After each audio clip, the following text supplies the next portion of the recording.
Thank you for that introduction. It is a joy to be here. You know, how lucky I think are we to be in Florida, such a gorgeous, beautiful day outside, and how lucky are we to have this awesome cohort of colleagues and professionals coming together. I actually flew in from Denver, Colorado last night, and I do what I always do when I get to the hotel room. I love to get my key, go up to my room, drop my bags, and the first thing I want to do is go look out the window to see what my view is like.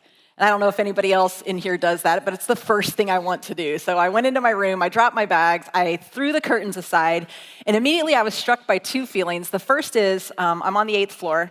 I jumped back as fast as I could from the window because I totally forgot. I am absolutely petrified of heights.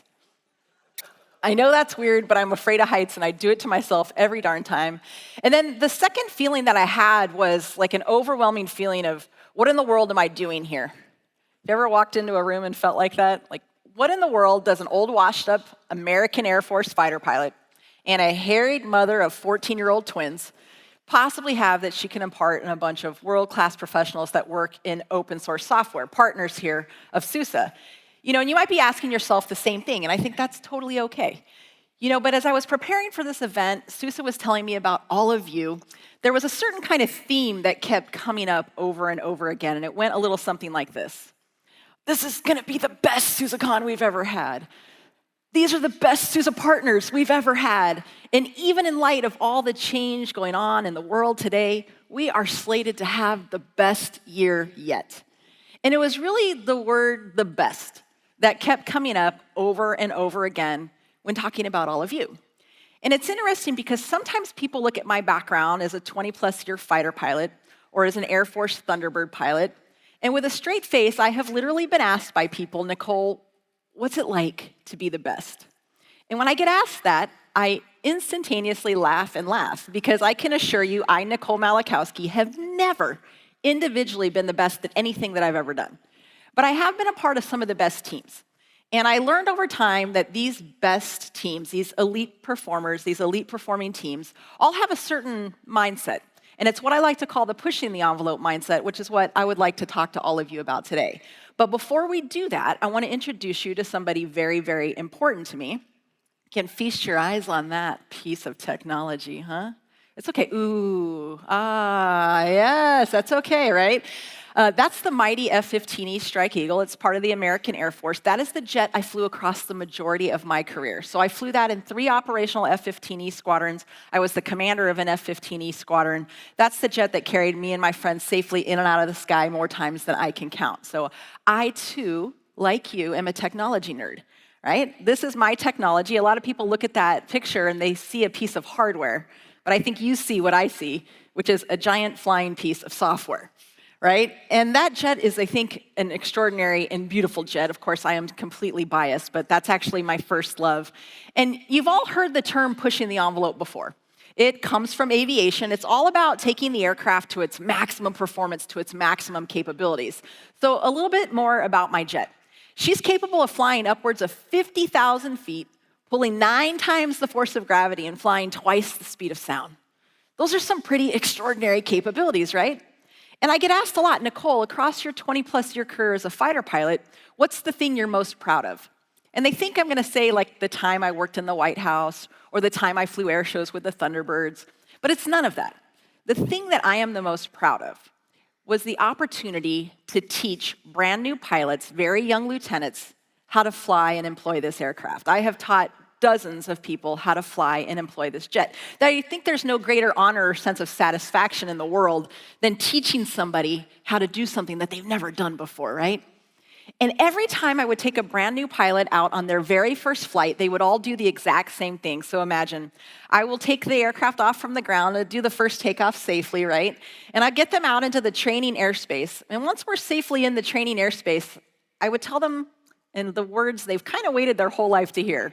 It's their first flight, right? I would say to them, you have the aircraft. And I remember they would timidly shake the control stick. Their voice would quiver a little bit. They'd say, I have the aircraft. Nervous, right? Just like I was on my first flight. And then almost without fail, every single one of these brand new pilots would do the exact same thing. They would take that beautiful piece of technology and they would fly her at 20,000 feet, 200 miles an hour, and pull 2 Gs. Like, what a waste, right?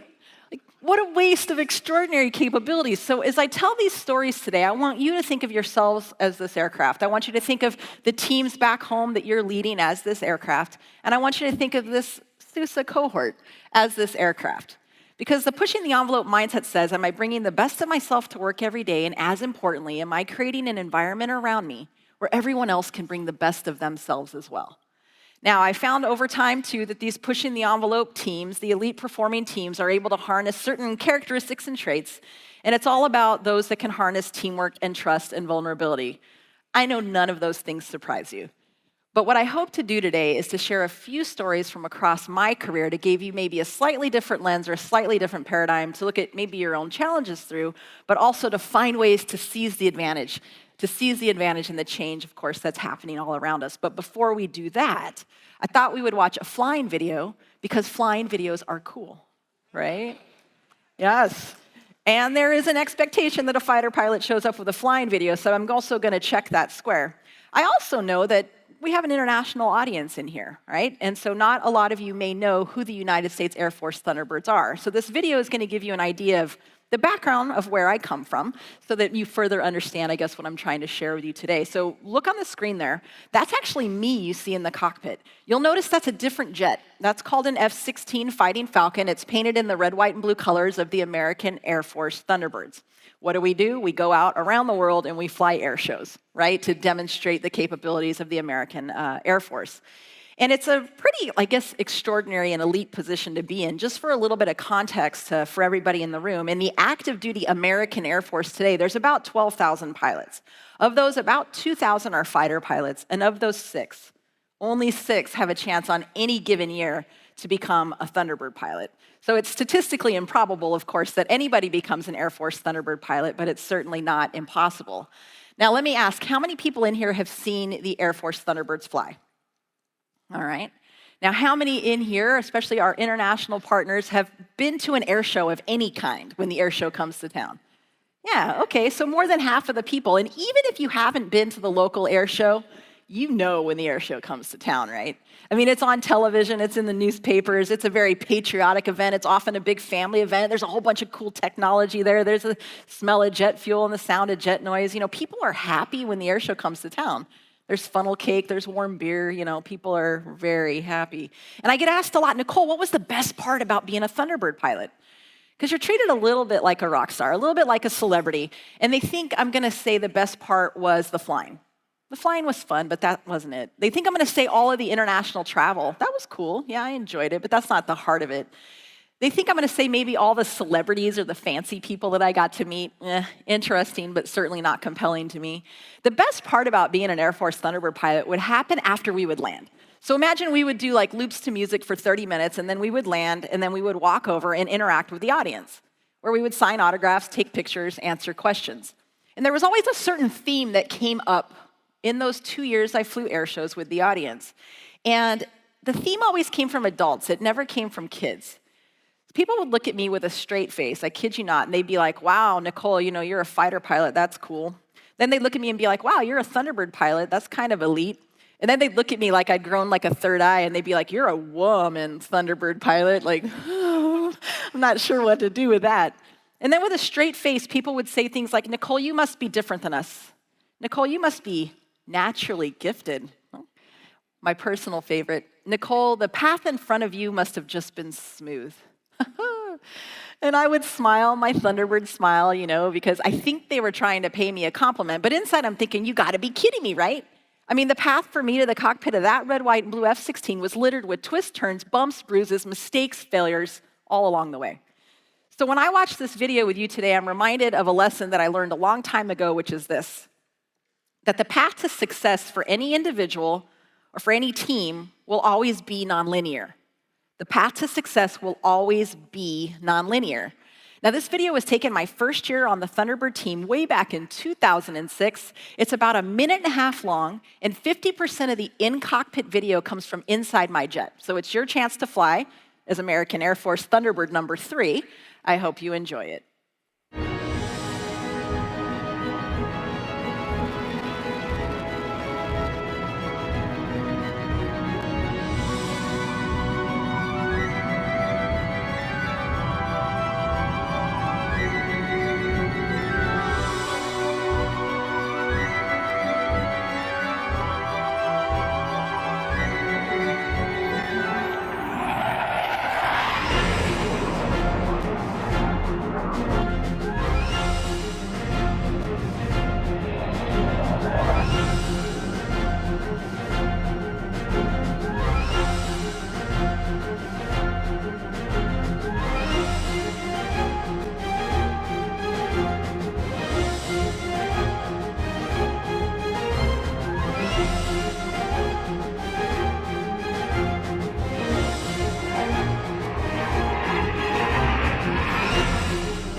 I do miss the flying, okay?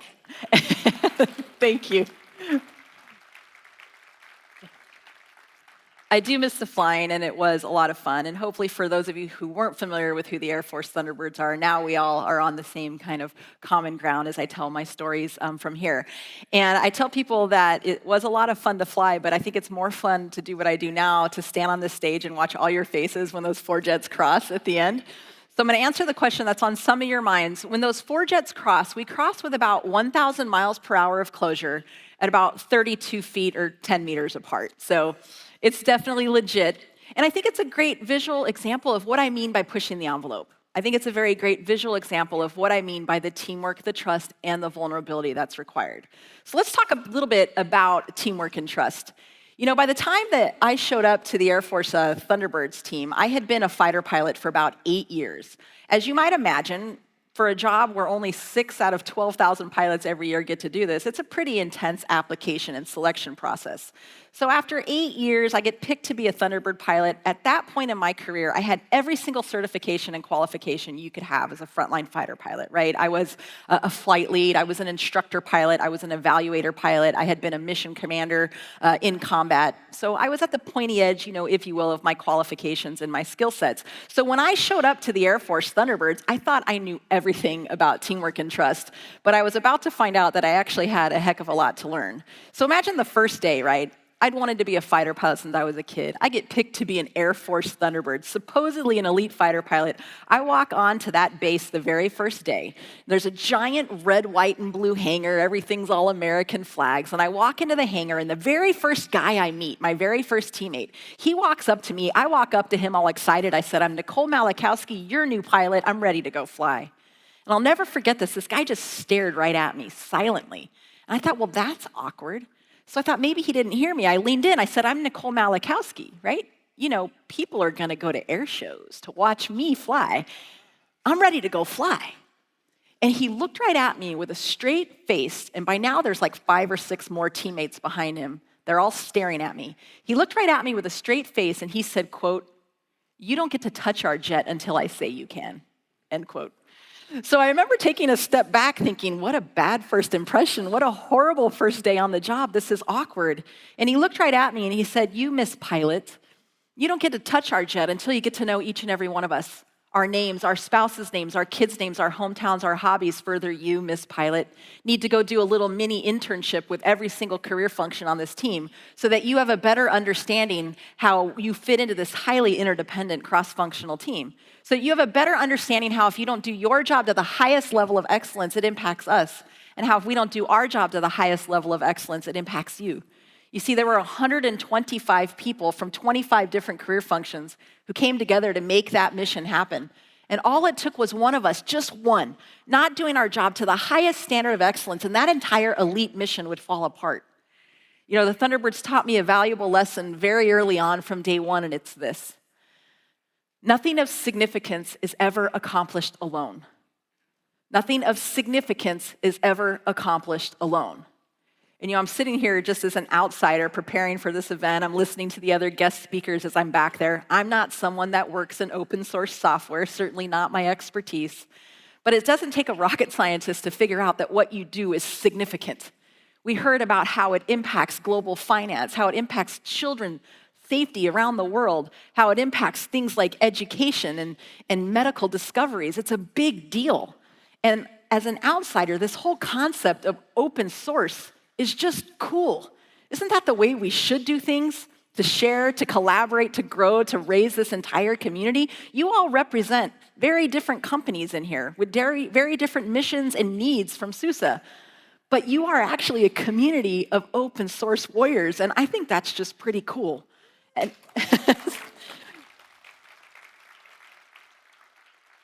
nothing of significance is ever accomplished alone. And so for 3 weeks, I didn't fly. Not flying for 3 weeks is torture to a pilot, right?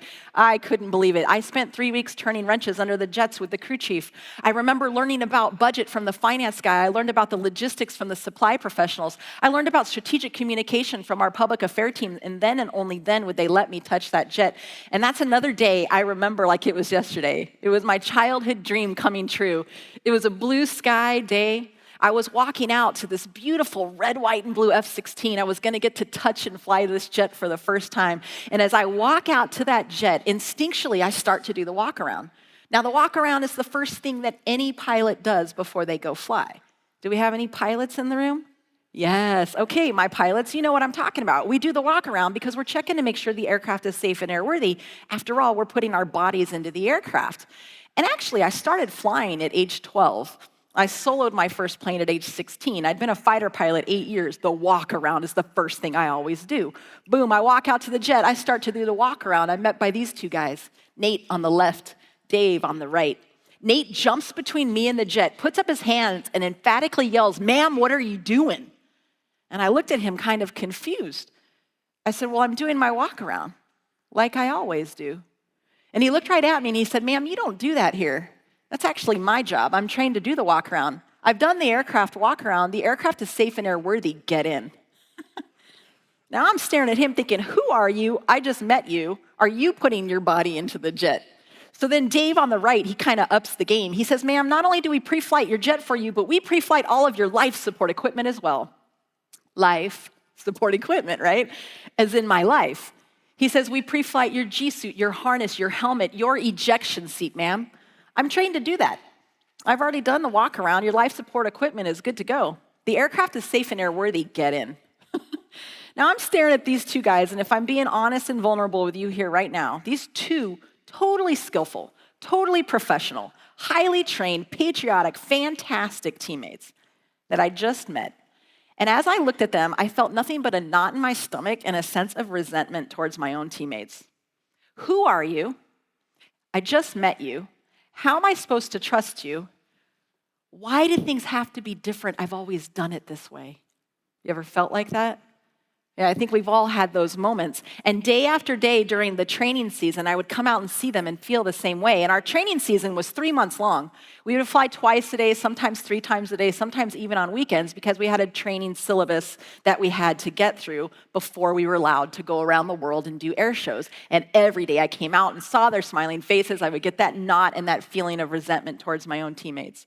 Until about 2 months into this 3-month-long training program, I came out into the hot sun, and I remember Nate was down on his hands and knees, dripping sweat, polishing the wheel well of this F-16 to like the finest detail. And it hit me as I stared at him. He takes as much pride in doing his job as I do. He takes as much pride in doing his job as I do. You know, the next time that you're in a team environment, maybe it's within your company, maybe it's another business, I don't know, maybe it's in a partnership talk here with SUSE, and you have one of those kind of tense moments with a teammate, I want you to remember this story. I want you to step back, take a deep breath, afford that person a moment of grace, actively put your ego aside, look at them and think, they take as much pride in doing their job as I do. It's in those moments of affording the other person grace that you're going to start building trust. And with trust over time, you'll get loyalty. And with loyalty, you'll always get improved measures of team performance. And you know, it's funny because Dave on the right, he had a very important job. When I would climb up into the cockpit, it was Dave's job to climb up the ladder. This dude's 6'5", 250 pounds, right? He would climb up this ladder, look down at me, and his job was to strap me into my ejection seat. Now, under Thunderbird procedures, that was a connection I was not able to check myself. Think about that.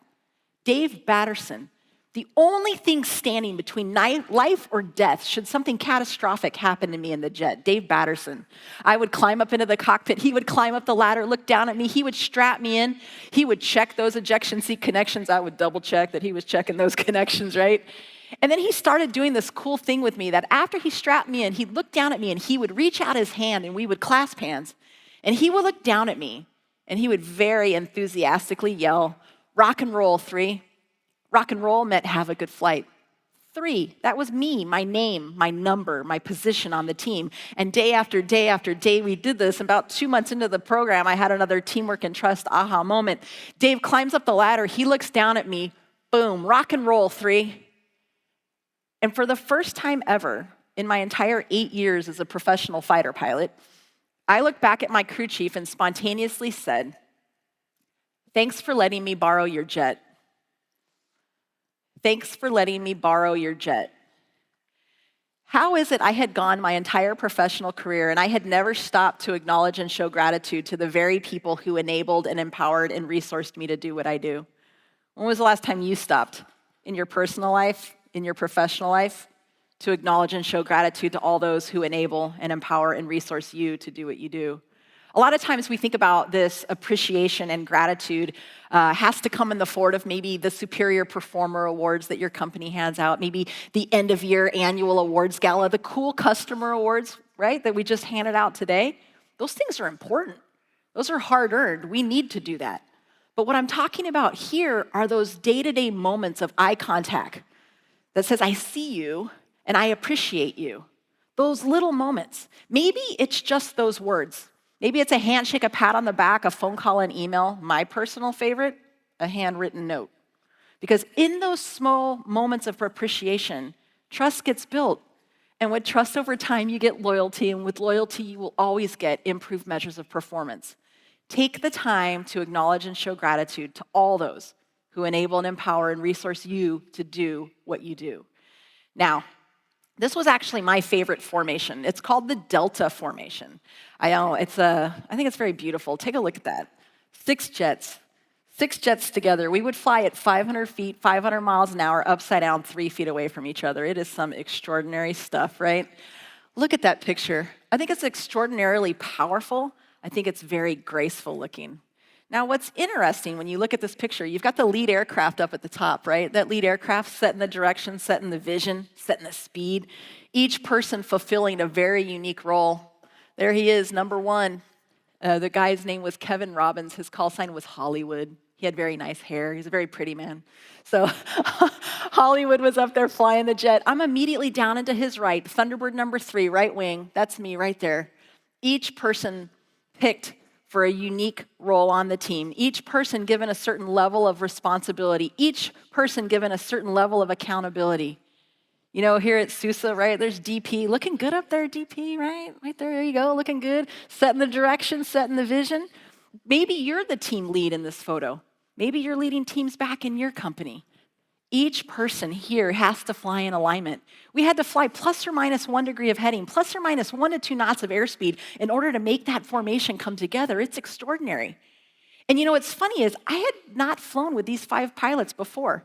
They were just random Air Force pilots out around the world doing their job. We got picked for this elite mission, crammed together, and told to go do this. That's like super hard, right?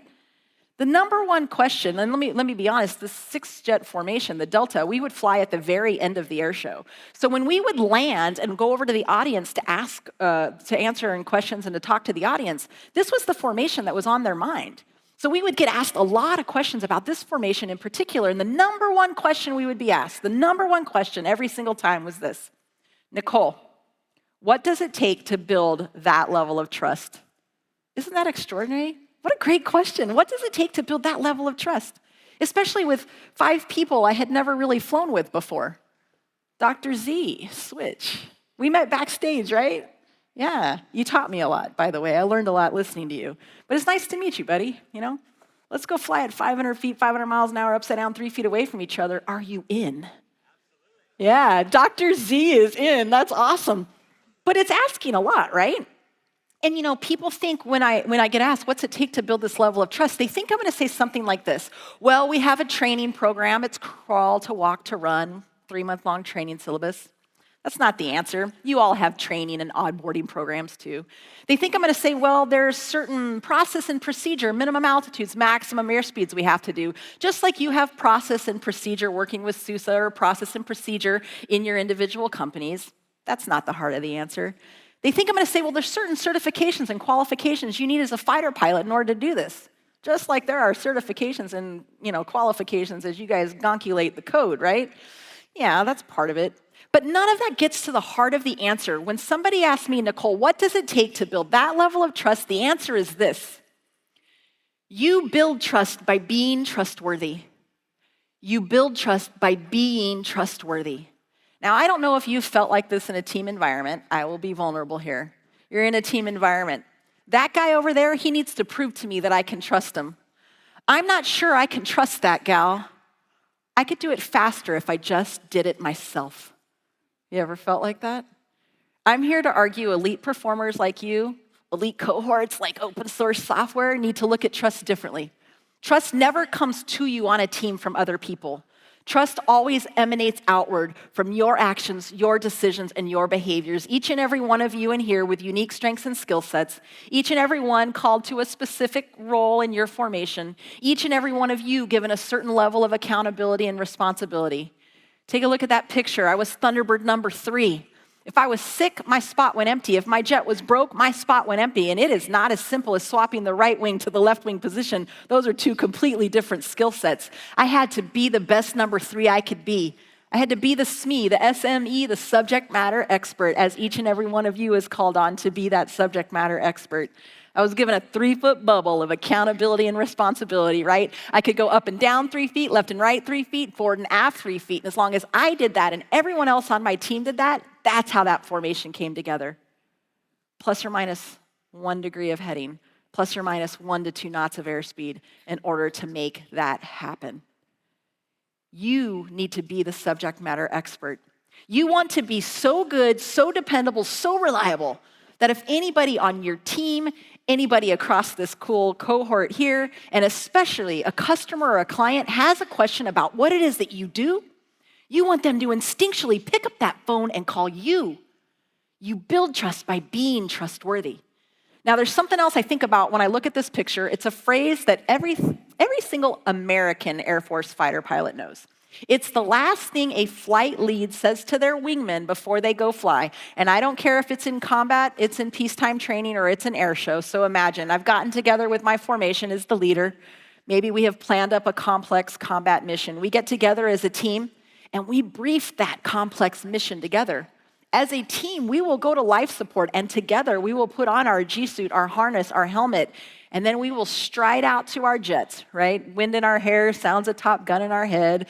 And just as we start to split to our individual jets, the very last thing I would always say to my wingmen is this: when in doubt, always honor the wingman contract. When in doubt, always honor the wingman contract. What does that mean? Those 2 words, wingman contract, that phrase means everything to an American Air Force fighter pilot. It is our unspoken bond and unspoken promise to each other. It is the gentleman's handshake and the gentlewoman's agreement that says this is who we are. We have expectations of each other's professional behaviors. We have expectations of each other's standards of performance and execution. And under this wingman contract, I promise you, I will hold myself accountable to that standard. And out of caring and compassion for you as a teammate and a shared commitment to what we're trying to do, I promise to hold you accountable to the standard. The wingman contract, my friends, is the culture. It's the vibe. It's that foundational thing that allows everybody to consistently fly in alignment. And a lot of times when we bring up this word culture, right, it can make people feel uncomfortable. It feels really nebulous. I'm here to argue that culture is everything. Culture is alive. And culture needs to be nurtured every single day through your actions, your decisions, and your behaviors. Culture is what you model in your behaviors that everybody else on your team feels and that everybody else on your team can follow.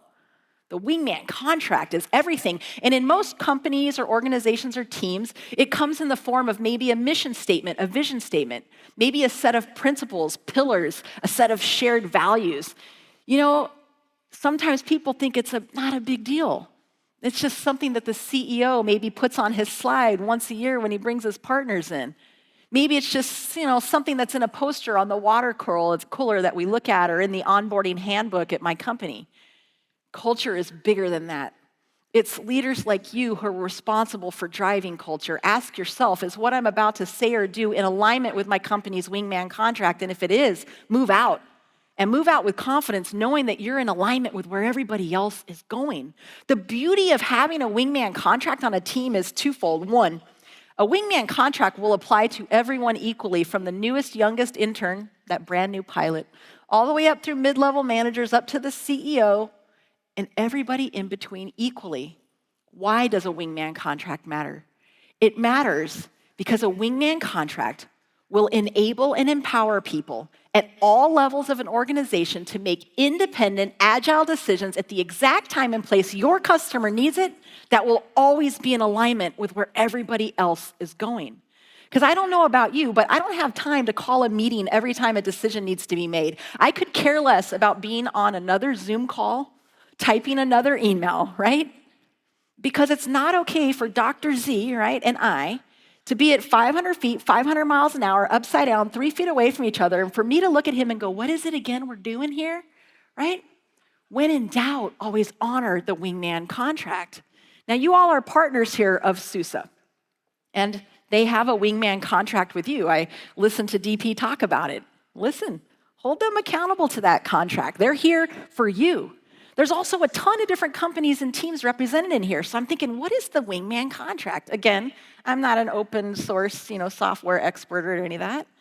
But I did a little gonculating. I'm a little nerdy myself. I was kind of studying up on this. And what is the one thing that connects everybody in here other than partnership with SUSE? What's the one thing that connects you with SUSE? And I found it. Dr. Google helped me find it. It's Linus's law, right? Many eyes make all bugs shallow. Did I get that right? Many eyes make all bugs shallow. That's your wingman contract to each other. You as a community believe in the power of this open source. And I mentioned earlier how cool I think that is and how cool I think all of you are for committing. That's your wingman contract. Ask yourself, is what I'm about to say or do in alignment with that contract? And if it is, move out. And move out with confidence, knowing you're going in the same direction as every other cohort in here that's trying to uplift this whole cool open source software community.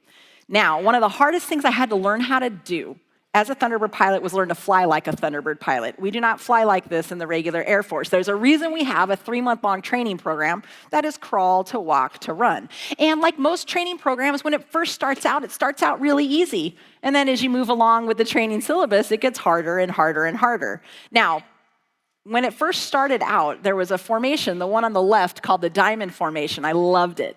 I was good at it.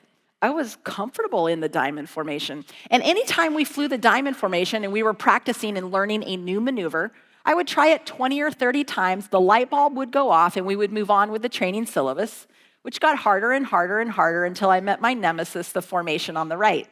The formation on the right is called trail formation. I don't even like looking at the picture 20 years later. I didn't like trail formation. I wasn't always the best at trail formation, and I was never comfortable in trail formation. Take a look at this picture. There's 4 jets stacked vertically on top of each other. I am third down from the top. I am in the middle of that sandwich. One of the reasons I really didn't like flying trail is if you look at my hands here, as the jets are stacked vertically on top of each other, all it takes is one pilot, just one, letting off by 0.1 the force of gravity, and that entire formation can collapse on itself. It is my opinion that that is the formation where the Thunderbirds and other aerial demonstration teams around the world accept the highest level of risk. And there was a certain maneuver we were trying to learn from the trail formation called the trail to diamond roll. Now, the trail to diamond roll is exactly like it sounds. And I know everyone in here has seen Top Gun 2 Maverick, right? So everyone's a fighter pilot these days, trust me, right? The trail to diamond roll, we're going to start out in trail. We're all going to roll to the left. We're going to end up in diamond. What you need to know is it's the single hardest maneuver for the number 3 right wing position to fly. Out of sheer aerodynamics, I have to power up more, roll more, and pull more than anybody else in order to make it happen. And no matter how many times we practice this maneuver, I couldn't figure it out. Here I am at the height of my career, the height of my qualifications, the height of my skill sets, supposedly one of only 6 elite fighter pilots in the American Air Force, and I can't figure it out. We tried it 30 times, 50 times, 80 times, 100 times. I couldn't figure it out. To top it off, everybody else on the team had it figured out. I was the anchor. I was the failure. I was the one holding the team back from moving on with the training syllabus. I'm going to show you a video of me messing it up because everyone likes to see people flail and fail. So this is me during training season. Take a look on the screen. There are 4 jets there. I am the 3rd one down from the top. We are supposed to be at 3 feet of spacing. 3 feet is the standard of excellence. Dr. Z, are we at 3 feet of spacing here? No, we're like 9 feet of spacing. We're about 3 to 4 times outside of where we're supposed to be. Now, when I hit play, what you're gonna see is we're all gonna start to roll to the left. About halfway through the roll, I'm gonna fly away from the formation and do my own air show, all right? So here's me failing and flailing. I hope you enjoy it.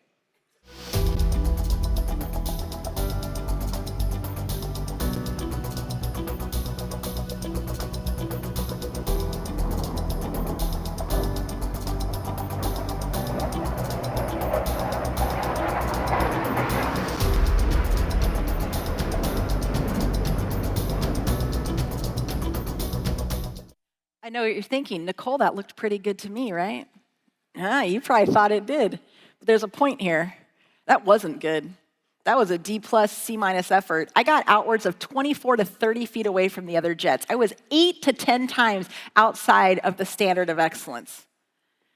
And I remember going into debrief that day and feeling really bad about myself as a teammate, feeling really bad that I was the only one that couldn't figure this out. And when we got into debrief, the other 5 pilots on the team had a collective exhale of frustration towards me. Ugh, Nicole, we cannot waste any more time trying to learn this maneuver, Nicole. We've already spent days trying to learn this. We have a whole training syllabus we still have to get through. We have a graduation date. There are air shows, right, in Orlando that you need to get to that are on the calendar. We cannot waste any more time learning this maneuver, Nicole, so instead of flying it at 3 feet, we will just fly it at 9 feet. Right? Dagger to the heart. The standard you are willing to walk past is the standard you're willing to accept. The standard you're willing to walk past is the standard you're willing to accept. And I knew in that moment, psychologically, I was not going to get past this place. And I remember taking a deep breath and saying the 3 hardest words of the adult human language. I took a deep breath, I looked at these 5 amazing teammates, and I said, I need help. I need help. What is it about those 3 words that stop us in our tracks? What is it about those 3 words that make us feel so vulnerable, like that we're some kind of a failure? What is it about those 3 words that stop us from personal or professional growth? But in that moment, it was like a big red flag to my team. They kind of looked at me like, oh, like Nicole said the H word, we need to help her. And they did. And for the next 2 days, we did that maneuver over and over again, hundreds of times until I got it right. Because it was the right thing to do by me as a teammate, it was the right thing to do by our wingman contract, and importantly, it was the right thing to do by our customer, the audience on the ground, who has an expectation of 3 feet of excellence. And I'm happy to say, after what felt like 2 days of torture, I did figure it out. I didn't get perfect at it, I never liked flying it, and I never got comfortable with it. But I was able to get it done. So this is going to be a quick video of me getting it right. If you take a look in the bottom right-hand corner of the screen here, you can actually see the reflection of my helmet. You can see that there's 2 aircraft above. You see both of them? The closest aircraft is 3 feet from the top of my canopy. Don't you forget, you have a 4th aircraft underneath you, 3 feet away, you cannot see, who is 100% dependent on you for his safety. Now, one of the reasons I really didn't like the trail to diamond roll, as you take a look at my hands here, is as we are stacked vertically on top of each other, you're gonna see us roll to the left. The aircraft above you is gonna slide down into the left, and at that instant, our wingtips are gonna cross at about 12 to 18 inches apart. So here's me getting it right. I hope you enjoy it.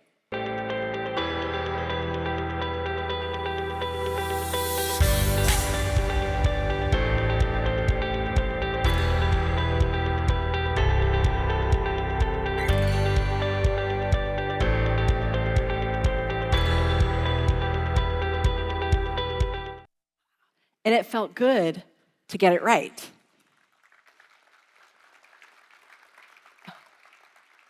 But what felt better? You know what felt better. What felt better was that my teammates stopped to help me.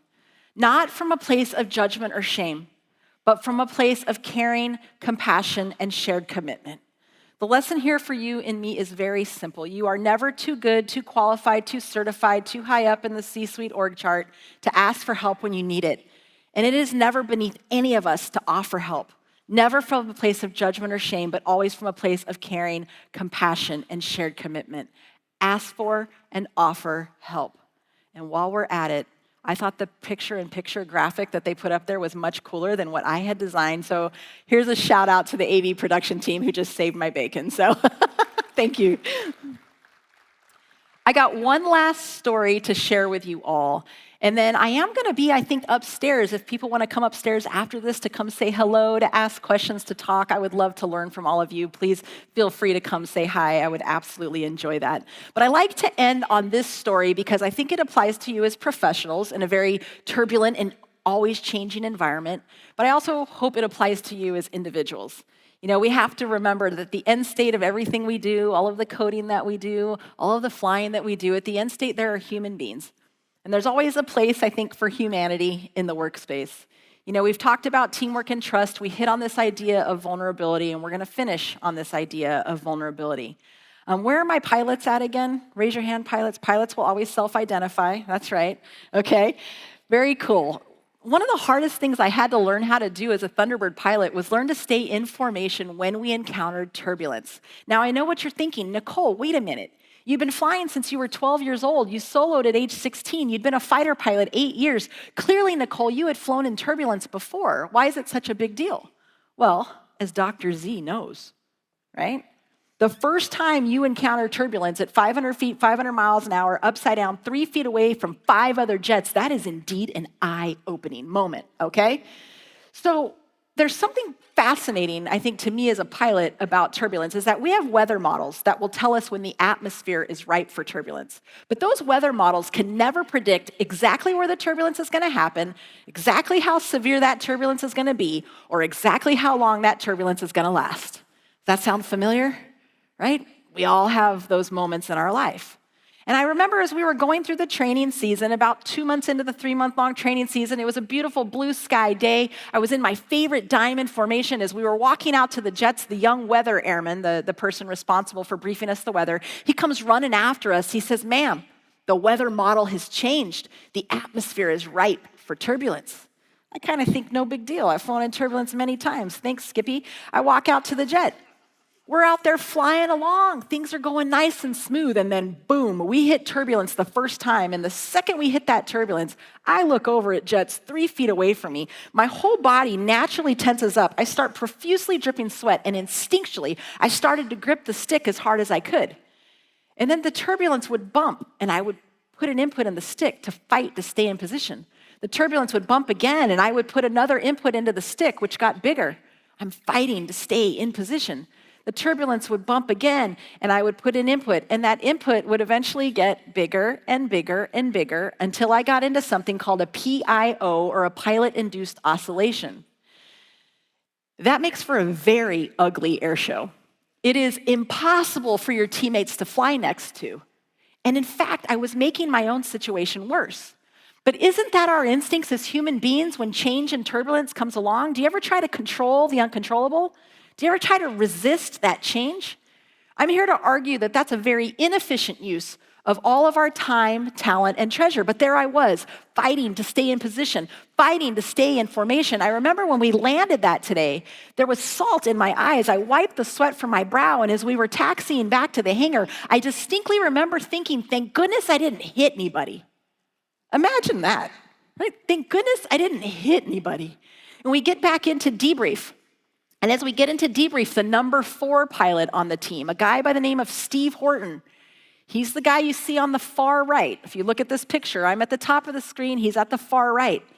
Steve Horton, number 4, he was on his 2nd year. He was the experienced pilot. He was my instructor.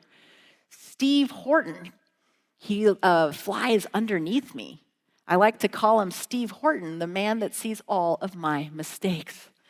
He comes up to me, he goes, "Nicole, what were you doing? You were all over the place. I couldn't fly next to you, Nicole. You weren't adhering to the 3-foot wingman contract. Nicole, what was going on?" I said, "Steve, didn't you feel the turbulence, Steve? I was fighting to stay in position, Steve." And this is another day I remember like it was yesterday because Steve Horton is one of my very best friends to this very day. Steve looked at me with the biggest smirk on his face and he goes, we forgot to tell you the secret." I was kind of taken back. I looked at him. I was like, "What?" He goes, We forgot to tell you the secret for how to stay in formation when we encounter turbulence. Would you like to know the secret? I'm thinking, yeah, bro, information I could have used yesterday, right? He says, the secret is this, Nicole. We promise each other as a team that when any one of us encounters turbulence on our own jet, regardless of what position we fly, regardless of what formation we're in, regardless of what maneuver we're about to do, we promise each other as a team that when any one of us encounters turbulence in our own jet, we will immediately loosen our grip. The answer, Nicole, is to loosen your grip, right? Mind blown. The exact opposite of my instincts as that time when I'm 3 feet away from other jets, and the exact opposite of our instincts as human beings when change comes along. So I went home that day and I tossed and I turned all night. I was like, what does Steve mean by loosen my grip? It doesn't make sense, but he must be right. He's the experienced instructor on the team. He must know what he's talking about. So the next day we go in, it's a blue sky day. I'm in my favorite diamond formation. The young weather expert comes over and says, the atmosphere is ripe for turbulence. I take him much more seriously this time. I thank him for the warning. We're out there flying along. Things are very smooth. And then boom, we hit that turbulence. And instinctually, my body starts to tense up. I start to drip sweat and I start to grip that stick. But I'm thinking to myself, no, Steve Horton, like he's the Yoda of the team, like loosen your grip, you know? And I let go with 1, 2, 3 fingers. And I flew the jet just like this. And guess what happened? Yeah. I stayed in position, the whole formation stayed in alignment, and eventually we exited the turbulence because turbulence doesn't last forever. And the beauty of the whole thing, our customer, the audience on the ground, never even knew. Now, I'm not telling you all to let go of the stick. That is not what I said, right? What I am saying is choose, right? Proactively choose to control the things you can control. Choose to be efficient with your beautiful time, talent, and treasure. It's okay to loosen your grip. Y'all have stuck with me for almost 50 minutes. Thank you for the gift of your time. This is what we talked about. If you wanted to take a picture of it, you could. This idea that nothing of significance is accomplished alone. The power of daily and small appreciation and gratitude. Realizing that trust emanates from you. That you build trust by being trustworthy. Honoring that wingman contract, which for all of you is Linus's Law, but dare I say, you come together at events like SUSECON for SUSE to recommit to you, right? You come together to network and to learn from each other, to ask for and to offer that help. And it's okay, together as a community, going into this world of AI and the speed of technology, to just loosen your grip a little. I leave you with my favorite picture from my entire career. The jet on the left is my husband of 24 years, Paul. The jet on the right is me. Aww. Yeah. Not a lot of married people have this photo, you know. We can assure you, our 14-year-old twins are not impressed by it at all, okay? But it reminds me of this, you know, what kind of wingman are you? What kind of wingman do you want to be? Who's your wingman? In this cool open source software community, they're sitting right to your left and to your right, in front of you and in behind you. And SUSE is your wingman. So you've got the next few days to grow, to learn, to network. What a gift that is, right? And if you go back from this event a few days from now, wherever you came from all over the world, and you do one thing differently because of someone you met, something you heard, something you learned, this will indeed have been an amazing investment of your time. So with that, I wish you all the very best as you continue to make choice happen and to push the envelope across 2025 and beyond. Thank you very much. Thank you.